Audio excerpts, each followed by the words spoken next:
Hoy tenemos noticia de último minuto. Ana María Silva. Oye, varias cosas han pasado en los últimos minutos porque hay una cosa muy importante y es hablando de las personas que se tienen que ir arrancando de Irán justamente porque dicen que en 48 horas, o que se espera, mejor dicho, que en las próximas 48 horas puedan venir ataques de Irán a Estados Unidos. No sabemos si en Estados Unidos, no sabemos si en otros lugares en donde están desplegados, por ejemplo, tropas norteamericanas, o en Israel también, por supuesto. Pero recuerden que Irán ya ha amenazado con activar estas células que están durmientes. No sabemos si son lobos solitarios, por ejemplo, en Nueva York. Alerta máxima en Nueva York porque pueden haber atentados después de estos ataques de Irán.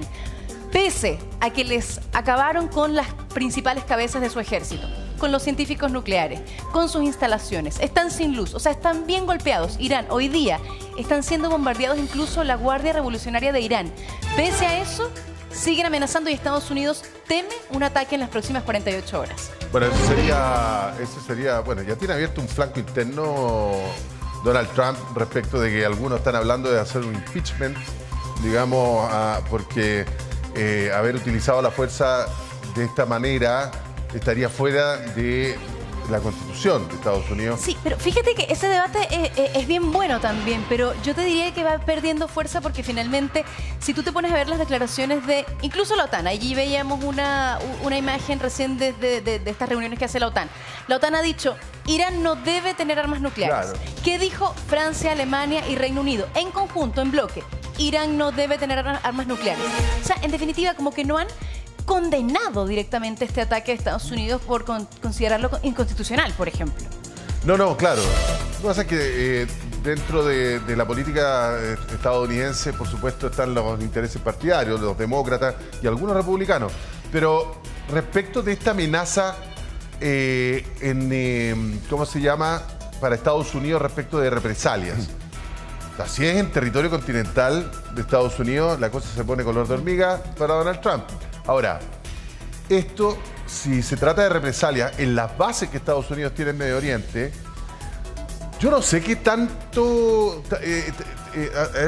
con tanta facilidad, si bien están a tiro de cañón, por decirlo así, están al otro lado del Golfo Pérsico, digamos, la mayoría de las bases, eso también implica atacar suelo de otros países. Entonces no sé si para Irán esto sería tan sencillo como apuntar un misil, digamos, a la base que tiene en Kuwait, a la base que tiene en Qatar, a la base que tiene en los Emiratos Árabes o en Arabia Saudita, su archienemigo en la zona. Lo que pasa es que manda a las milicias. Irán tiene sus brazos operativos que son Hamas, los hutíes en Yemen también, Hezbollah. Y esas son las milicias que también pueden ir actuando en estos territorios. Pero y allí se lavan las manos. Con bandera iraní. Yo le quiero preguntar a José María del Pino, ¿no te parece curioso que sea la OTAN la que se está pronunciando sobre esto? Está pegado el Pino. Guillermo, ¿no te parece curioso que sea la OTAN la que salga a advertir esto? Sí, no, es curioso primero, digamos, y creo que tú lo explicas bien. Y es curioso porque se alinea con Donald Trump, claro, no lo condena, pero a su vez también es la señal de la OTAN para decirle, o sea, responder a las declaraciones de Rusia y China, en términos de que ellos han condenado el ataque, pero la OTAN se alinea con Trump. Y eso no va a ser barato para Trump, porque finalmente la Unión Europea y Estados Unidos están negociando. Negocian una parte a través de los medios públicos y otra parte en las reuniones privadas. Y esto va avanzando. A Donald Trump le interesa una Unión Europea alineada con él. Esta es una señal. La OTAN puede estar alineada con Estados Unidos, pero tendremos a conversar cómo. Claro, y no solo en el papel la OTAN, o sea, si sale un vocero de la OTAN a hablar, digamos, respecto a este conflicto, es probablemente, José María, ahora sí, probablemente una señal de que la OTAN está viva. Sí. No está, digamos, de escritorio solamente. José María. Es que, ojo, Repe, el martes de la noche Donald Trump viaja a la OTAN. Hay cumbre el miércoles en Países Bajos, así que evidentemente que está viva, está activa, y ayer además se logró el acuerdo para que todos los países, salvo España, gasten un 5% en defensa. Así que Trump está en buena lid en este momento con la OTAN. Pero quería ir un paso más atrás a lo que ustedes decían respecto a las amenazas.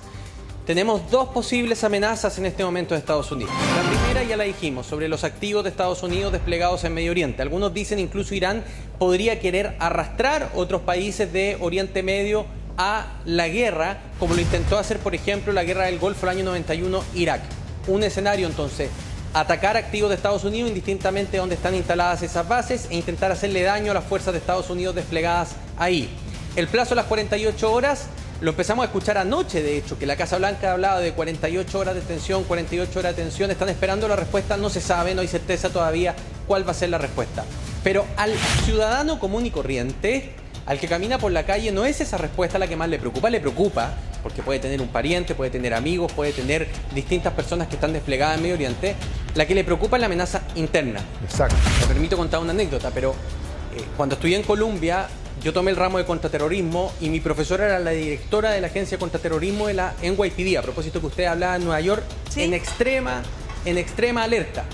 En Nueva York, por ejemplo, en Brooklyn, hay muchísima captación de células que son proxies de Irán, células de talibanes o células de grupos fundamentalistas religiosos que reclutan ciudadanos estadounidenses a través de la web profunda, la Deep Web, que es esta web, digámoslo así, como negra, que está detrás, ¿no es cierto?, de lo que nosotros navegamos normalmente. Durante el fin de semana, la NYPD, la policía de Nueva York, llamó a todos los agentes que estaban libres para reforzar la detección temprana de amenazas en redes sociales, en conversaciones, inteligencia, intervención, reconocimiento facial, toda la tecnología que está en Nueva York.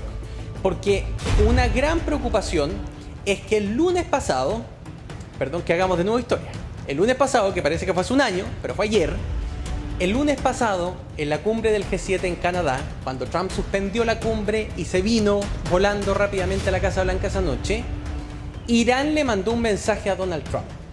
Y se lo mandó por un intermediario, que no han dicho quién fue. Y el mensaje de Irán decía lo siguiente: tenemos células terroristas dormidas en territorio estadounidense, si nos atacan, las activamos. Esa es la alerta que recibió Estados Unidos de parte de Irán el lunes pasado. José María. Por tanto, la alerta terrorista está al máximo en las principales ciudades. Ya, cuando tú dices que en las principales ciudades la alerta terrorista está al máximo, ¿qué implica? ¿Qué significa? Hoy día vamos a empezar a ver el despliegue en las calles. Se van a reforzar seguramente los puntos de mayor afluencia. En el caso de Nueva York, hace mucho tiempo que Nueva York despliega la Guardia Nacional, que es el ejército para intervención civil dentro de los Estados Unidos, en, por ejemplo, el metro, en los buses en los terminales de buses, en los aeropuertos. Vamos a ver más militares que lo normal con rifles de guerra cruzados. Vamos a ver también mucho más patrullaje con perros que olfatean explosivos. ¿Por qué? Porque constantemente se están olfateando los potes de basura que están en las calles. Vamos a ver incluso que se van a retirar algunos potes de basura en sectores de mucha afluencia de público, o se van a poner simplemente bolsas transparentes para poder ver qué es lo que hay adentro.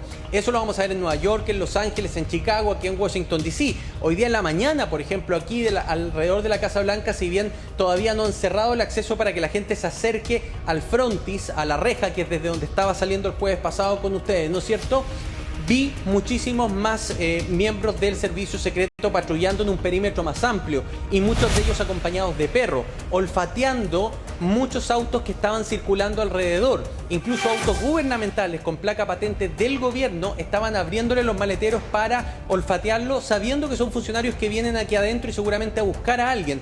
Pero aumenta el nivel de alerta. Sin embargo, todavía, Pri, no vemos ese despliegue al máximo, porque hoy día es el primer día hábil, el primer día laboral desde los ataques del sábado. Entonces, seguramente hoy día, durante toda la jornada, vamos a empezar a recibir más imágenes de distintas ciudades del país y distintas conferencias de prensa de las policías locales diciendo cuál es el plan de contingencia ante la posible amenaza terrorista que implicaría que grupos asociados a Irán incurrieran en alguna acción terrorista en territorio nacional. Pero son dos los frentes. Claro, o sea, ¿no? vamos a ver Está descartado José María, que Irán bombardee territorio estadounidense. Vamos a ver entonces probablemente una tensión al interior de Estados Unidos, como en la época de post 11 de septiembre, donde las cartas con Antrax, donde la sospecha de todo aquel que tenía puesto un turbante o que tenía cara de árabe, era sospechoso, digamos. O sea, impresionante. O sea, un nivel de tensión de ese nivel podríamos ver en Estados Unidos, ¿no? Sí, y lo vamos a ir viendo creciendo. Todavía, por ejemplo, no han cambiado la alerta DEFCON, la alerta de seguridad exterior de Estados Unidos que sube y baja de 1 a 4 dependiendo de la alerta por guerra. Todavía no hay novedad con eso. Pero me tocó, a propósito, Repi, perdón nuevamente la autorreferencia, el 2003, plena guerra con Irak, a mí me tocó estudiar en Estados Unidos, en el high school, y a nosotros los cambios de alerta DEFCON, los colores y los niveles de peligro en Estados Unidos nos los comunicaban por altoparlante el director del high school en las mañanas. Y yo recuerdo que un par de veces hubo cambio de alerta y a nosotros nos pedían, por tanto, mañana no basta que usted venga con su mochila, mañana todas las personas que vengan tienen que venir con pasaporte y o con cédula de identidad del Estado. Se van tomando distintas acciones incluso en los colegios. No va a ser automático, pero esto va a empezar a ocurrir durante los próximos días si es que la amenaza de terrorismo interno dentro de los Estados Unidos empieza a crecer. Ahora, me gustaría preguntarle a Guillermo, porque aquí son varias cosas las que nos dice José María, los que hay que estar atentos. Primero, porque Marco Rubio, el secretario de Estado, dijo que si es que Irán responde, sería el peor error que podría cometer. Pero por otro lado, también hay una amenaza que es explícita porque Irán prometió venganza. Ahora, cualquier ciudadano o militar estadounidense es un blanco de guerra. Estados Unidos... Ciudadano, claro, no solamente militares, sino también ciudadano estadounidense es un blanco de guerra. Entonces, yo me imagino que Estados Unidos podría responder si es que hay un ataque, tal como lo decías tú, que se activen estas células que podrían estar en las principales ciudades y cometer actos terroristas contra civiles. Y por otra parte, es lo que a lo mejor uno, que es lo más normal que espera, que sea un ataque a las bases militares de Estados Unidos, pero Estados Unidos podría responder ante las dos situaciones, ¿o no? Efectivamente, podría responder, y para complementar lo que dice José María, cuando hablamos de ataque terrorista, no solamente estamos pensando en una bomba, estamos pensando en un ataque cibernético al que pueda dañar todo lo que es el mando y control de la infraestructura crítica o el manejo militar o satelital de Estados Unidos, ya en una operación multidominio en la práctica. Y también podríamos pensar en una cosa bacteriológica o un virus que pueda colocar, digamos, Irán en alguna parte de Estados Unidos, y luego viene todo lo que tú estás diciendo, los ciudadanos, los intereses israelitas en cualquier parte del mundo, los intereses estadounidenses. Entonces la gama de alerta es muy grande, y esa alerta que ahora se vive en Estados Unidos, rápidamente el sistema de inteligencia y seguridad estadounidense lo comunica a sus aliados. ¿Dónde está Chile? Entonces acá en Chile también no se va a notar, pero también hay mayor preocupación en los aeropuertos, mayor preocupación en los puertos, etcétera, pues justamente porque están en juego muchos intereses, y a su vez también Estados Unidos está muy consciente de que Irán mantiene buenas relaciones con Venezuela y con Bolivia. Claro. Entonces ahí hay todo un área que, queramos o no, vamos a estar involucrados aun cuando no sea visible para nosotros. Guillermo, lo que pasa es que eso probablemente le puede jugar más en contra a Estados Unidos, porque en el fondo es la vulnerabilidad en la que quedaron los ciudadanos norteamericanos después de este ataque. Exactamente, y eso es lo que preocupa, y por esa misma razón, si Irán no se sienta a la mesa a negociar, Estados Unidos va a seguir presionando. Para Donald Trump, en la medida en que haya una amenaza verídica para él, que la seguridad nacional estadounidense está en juego, y sin declarar la guerra ni meterse en el debate con el Congreso, va a poder volver a atacar a Irán. ¿Ya? Entonces acá hay, yo diría, una advertencia neta, que si Irán nuevamente lo hace, yo diría, Donald Trump va a estar dispuesto a usar la capacidad y su voluntad para poder doblegar a Irán. Pero, hola, buenos días. Claudio. Buenos días, Claudio. A mí me llama poderosamente la atención, me quedé hasta la madrugada viendo a Anderson Cooper, que estaba en Tel Aviv. Incluso ayer en un despacho tuvo que ser evacuado, en pleno despacho tuvo que ser evacuado a propósito de las bombas que estaban cayendo en Tel Aviv. Pero me llama la atención, y los análisis que también hacen ellos, es que Irán parece algo solo. Porque el día domingo, si no me equivoco, hicieron una declaración que ellos tenían que hablar con sus socios rusos, pero los socios rusos como que se quedaron callados. Incluso hasta el presidente Boric fue más categórico que Putin. Hasta nuestro presidente fue más categórico que la ONU. Entonces, me llama poderosamente la atención que los rusos en este momento guarden un silencio respecto a Irán. Y déjame complementarte algo, porque hace muy poquito rato, el canciller de Irán se fue donde su amigo Putin, por supuesto, para pedirle ayuda. ¿Y qué pasó? no hubo un apoyo explícito o un anuncio explícito de vamos a ayudarlos. No hubo. Hubo como una conversación, Como una un vacío. reunión.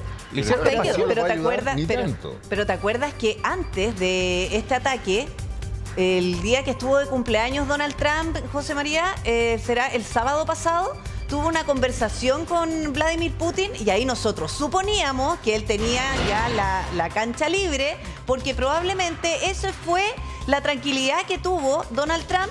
A lo mejor en esa conversación Putin le dijo, oye, mira, sabes que no me molesté con Ucrania, haz lo que queráis, por decirlo en buen chileno. Claro. Puede ser, puede haber una negociación sin ningún... ¿Cómo lo ves tú, José Claro, María? ahora, fíjense que acá la idea principal de la Casa Blanca es Irán está solo. Hay dos hechos fundamentales en esta historia. Lo que dice la PRI, el llamado telefónico, aló Donald, hola Vladimir, ¿cómo está? Feliz cumpleaños Donald, ok Vladimir, hablemos de Irán, me preocupa Irán, ok, no hablemos de Ucrania, Ucrania para otro día. Eso es lo que ambos comunicaron. O sea, tenemos la confirmación que hablaron de Irán. Sí. Segundo tema importante, Vladimir llama a Israel y le dice, tengo un problema. Mis científicos nucleares trabajan en las generadoras de electricidad, de energía nuclear civil, Claro. en varios reactores de Irán. Entonces, si los bombardeas, vas a matar rusos. ¿Me das garantías? E Israel le dice, le doy las garantías. Tranquilo, ¿dónde están los suyos? Ok, no voy a bombardear esos lugares. Putin, tranquilé. Putin sabe que Irán es cercano. Entonces, invitan al canciller hoy día de Irán a esta reunión de buena crianza. ¿Para qué? Para decir, ojo, solo para hacer un gesto. Irán nos cae bien. Sigue siendo un régimen cercano, pero no le dan ningún apoyo porque Putin entendió durante la semana que iba a entorpecer el buen flujo de comunicación que estaba teniendo con Estados Unidos y con Israel por su lado. Incluso que había empezado a tener ya con Europa a propósito de las aproximaciones que ha hecho los distintos emisarios de Donald Trump entre Europa y Rusia. Entonces, no, la cabeza de Rusia en Ucrania.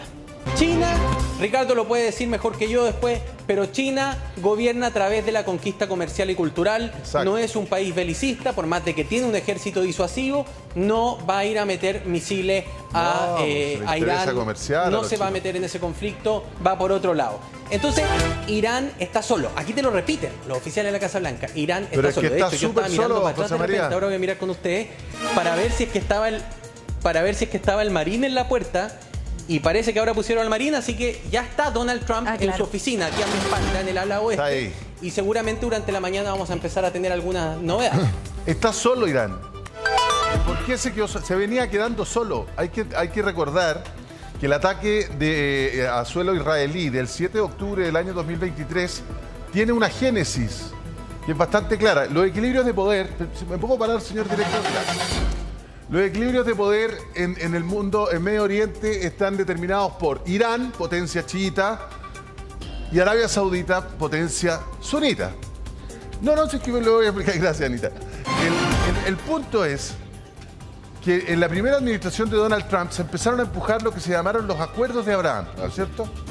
¿Quién lo que eran los acuerdos de Abraham?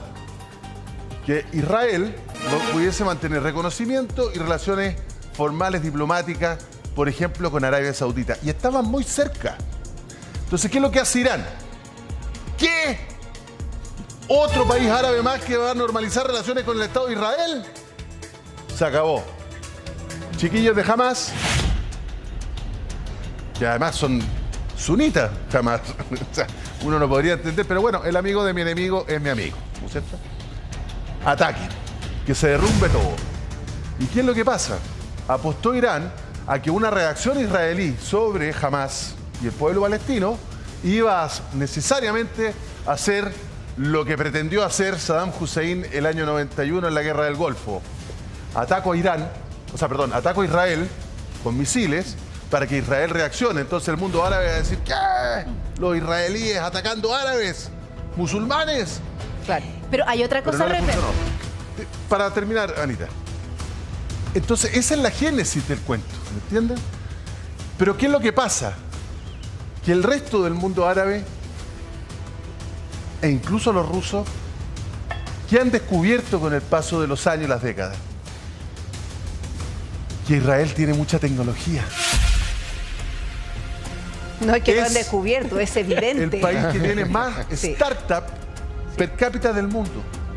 Los israelíes hicieron un juego muy brillante. Pero si Nosotros somos controlaron los- el espacio aéreo de Irán, Nosotros somos los reyes de la tecnología, de espionaje, militar, informático. Oye, el Pegaso, ¿ah? Agroindustria. Agroindustria, de todo. Entonces, ¿qué me conviene a mí? ¿Ser amigo o ser enemigo de Israel? Porque además tiene una industria armamentista brutal. un proveedor mundial. Exacto. Entonces, ¿qué dijo Arabia Saudita? Esos juguetes que tiene usted, Israel, están buenos, ¿eh? Me gustaría, fíjese, que tener... no, pero es que tenemos que normalizar relaciones, pues si usted va a ser mi enemigo, yo no le puedo vender estas cosas.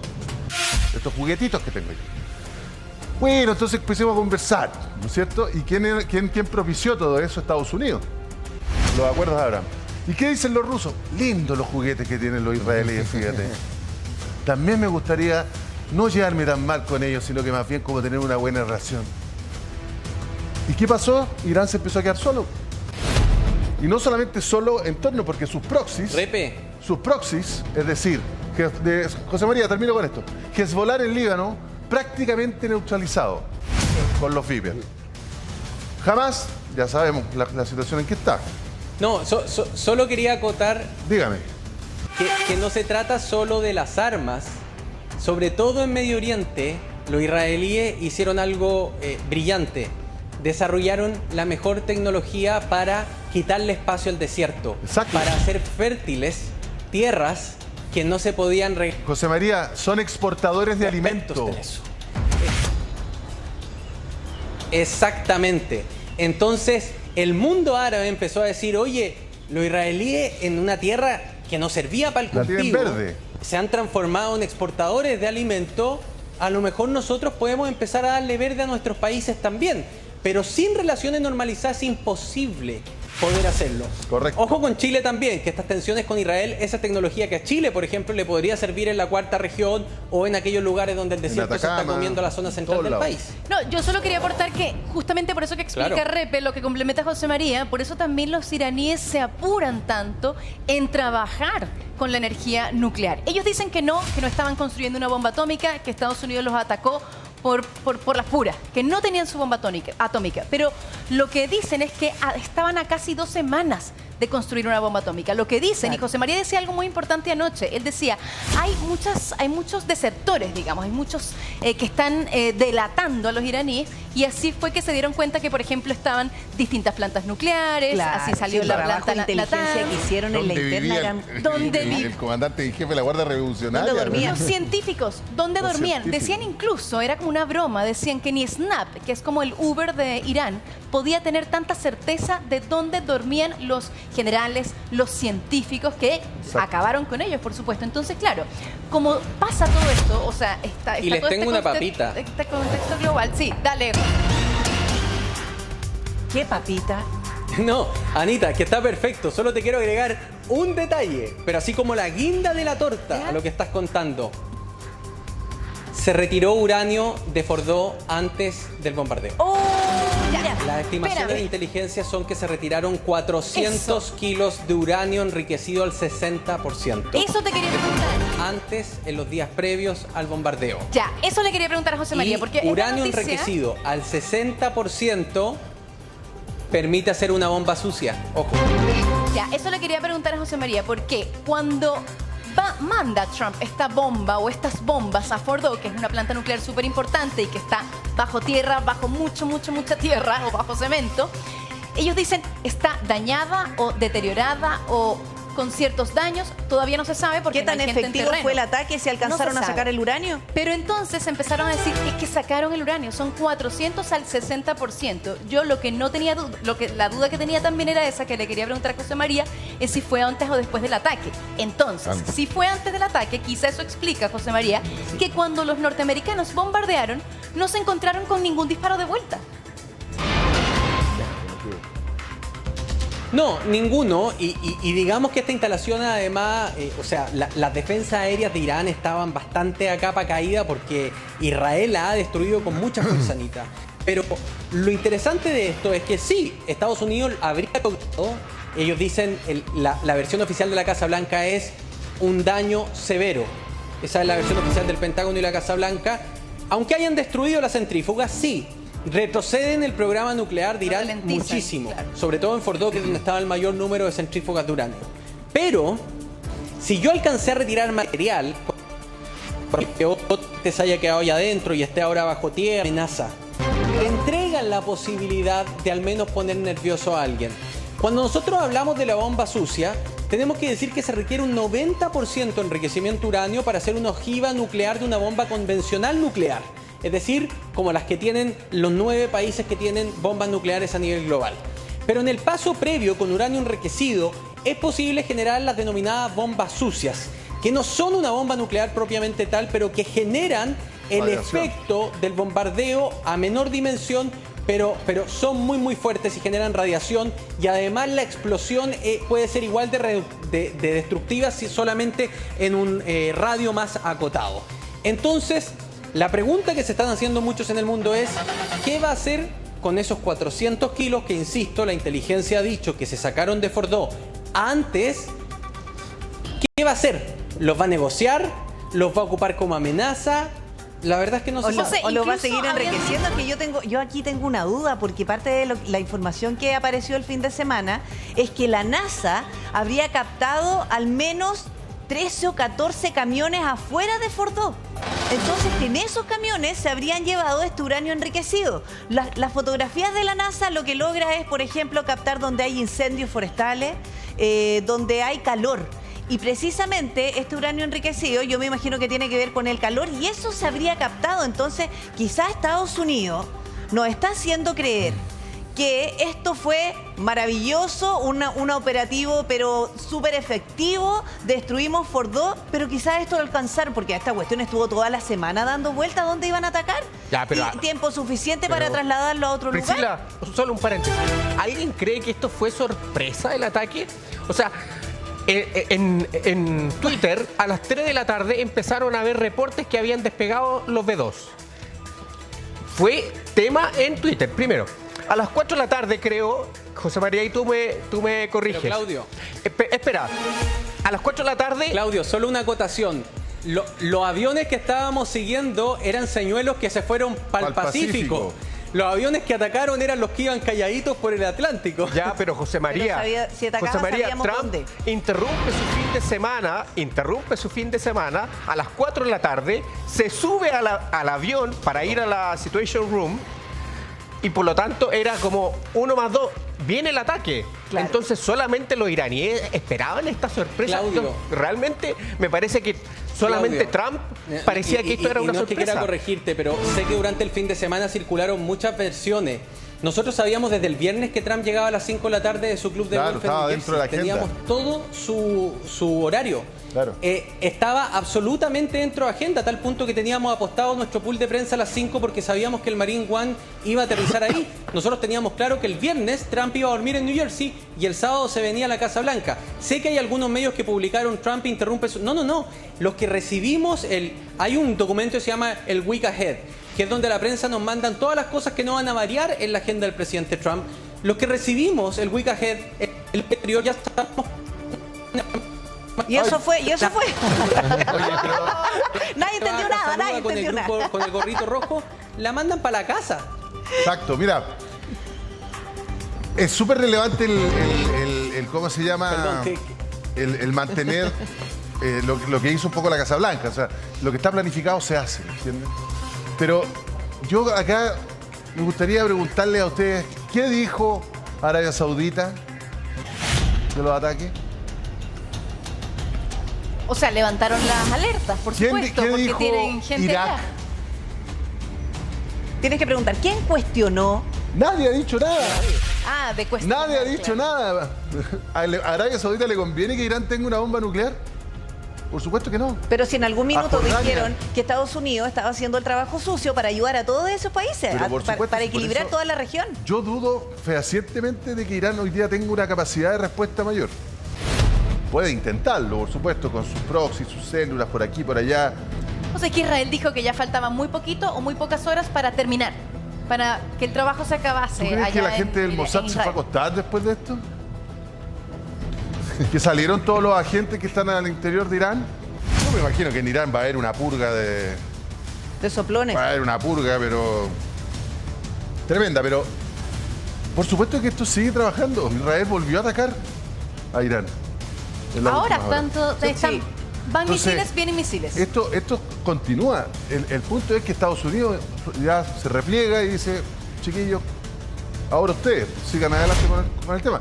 Pero Irán la tiene súper difícil. Que Estados Unidos dice que se mete además porque no había otro ejército que tuviese esa capacidad o esa Claro. bomba que penetrara de esa manera. Por eso se mete y allí, aquí en el mapa que ustedes están viendo, que lo decía Claudio, claro, sí hubo una información de estos bombarderos que salieron hacia el este y el oeste, pero finalmente de estos 7... los que llegaron acá, atacaron y fue una operación impecable. Claro, porque finalmente. además los que salieron hacia el Pacífico salieron con las luces como de árbol de Pascua, así como, mira, acá vamos, o sea, como con todos los aparatos prendidos, detéctenme todo lo que quieran. Esa era